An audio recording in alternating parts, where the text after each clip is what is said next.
അപ്പൊ ഇനി വീണ്ടും നിങ്ങളെ പോലെ വർക്ക് ചെയ്യാൻ തന്നെ ഞാൻ ഇനി വരാൻ പോണത്. എനിക്ക് ഡിസ്കിന് കംപ്ലൈന്റ്, അപ്പൊ ഡിസ്ക് ബൾജ് ചെയ്തു, നെർവില് വന്നിട്ട് ഹിറ്റ് ചെയ്യുന്ന പ്രശ്നമായി.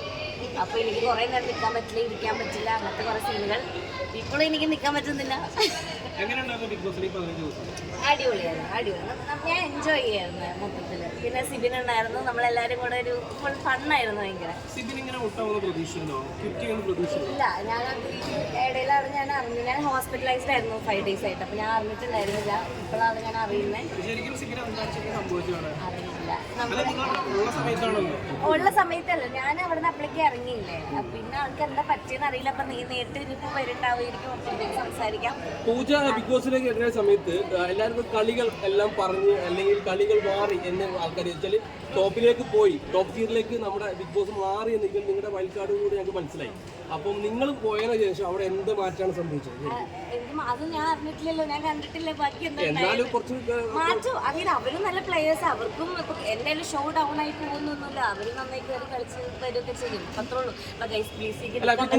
നമ്മുടെ ജാസ്മിൻ ഗബ്രി വിഷയം അതെ, എനിക്ക് മൊത്തം എന്റർടൈൻമെന്റ് പിടിക്കണം എന്നായിരുന്നു. കാരണം മൊത്തത്തിൽ അടി ഇടി ബഹളം അല്ലാതെ നമ്മളെല്ലാവരും ഒന്ന് ചിരിപ്പിച്ച് ഫണ്ണാക്കി എന്റർടൈൻ ആക്കി ഒരു ഫൺ ഗെയിം സ്പിരിറ്റോടെ കൊണ്ടുപോകണം എന്നായിരുന്നു. അങ്ങനെ തന്നെയാണ് ഞാൻ 2 ആഴ്ച. ഈ ഹെൽത്ത് ഇഷ്യൂ വന്നിട്ട് കപ്പടിക്കാൻ സാധ്യതയുണ്ടായിരുന്നു ചിലപ്പോ. നിങ്ങൾക്ക് എന്താ തോന്നുന്നത്?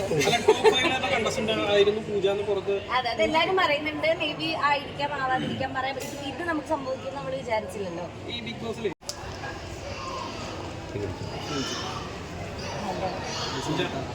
ഞാൻ 2 ആഴ്ച അവിടെ നിന്ന് പുറത്തായിരിക്കുന്നു. പൂജ ഇതിനകത്ത് ബിഗ് ബോസിലേക്ക് എൻട്രി ആവുന്ന സമയത്ത് ആൾക്കാർ എൻട്രി കഴിഞ്ഞ ശേഷം ഫൈനൽ 5 ഉണ്ടാവും എന്ന് എല്ലാവരും പ്രതീക്ഷിച്ചു. റേഷൻ നിലയിൽ ഞങ്ങളും എല്ലാവരും പ്രതീക്ഷയാണ്. എങ്ങനെയുണ്ട് ഈ പെട്ടെന്നൊരു പുറത്താവല്ലേ? അത് പ്രെഡിക്റ്റ് ചെയ്യാൻ നമ്മൾ വിചാരിച്ചില്ലല്ലോ. ഓൾറെഡി ഡിസ്കിന് പ്രശ്നം ഉണ്ടായിരുന്നു. പക്ഷെ നമ്മൾ ആ ഒരു ഇതിൽ പെട്ടെന്ന് ടാസ്ക് എടുത്ത് ചെയ്തതിന്റെ ഹെക്ടിക് പരിപാടിയും കൈകൊണ്ട് പെട്ടെന്ന് എൻ്റെ കയ്യിൽ നിന്ന് പോയി. അപ്പോൾ പിന്നെ നമുക്ക് അത് നമ്മൾ ഒരിക്കലും പ്രതീക്ഷിച്ചില്ല.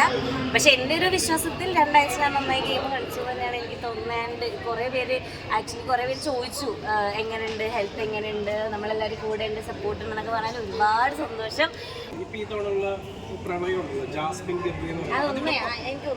ഭയങ്കര ചർച്ചാ വിഷയമാണ്. അപ്പൊ പൂജ അവിടെ ഉണ്ടായിരുന്നതാണ്.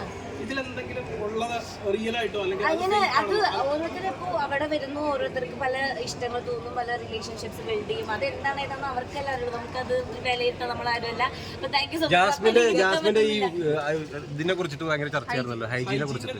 അപ്പൊ അതൊക്കെ കാണുന്നതെല്ലാമാണ് നമ്മൾ അവിടെ ഇരുന്ന് കാണുന്നത്. അത്ര എന്നാലും അത് വീട്ടിൽ താമസിച്ചൊരു കുട്ടിയല്ല. അപ്പൊ ഞാൻ പിന്നെ സംസാരിക്കാൻ സത്യമായിട്ട് എനിക്ക് 4 പറ്റുള്ള.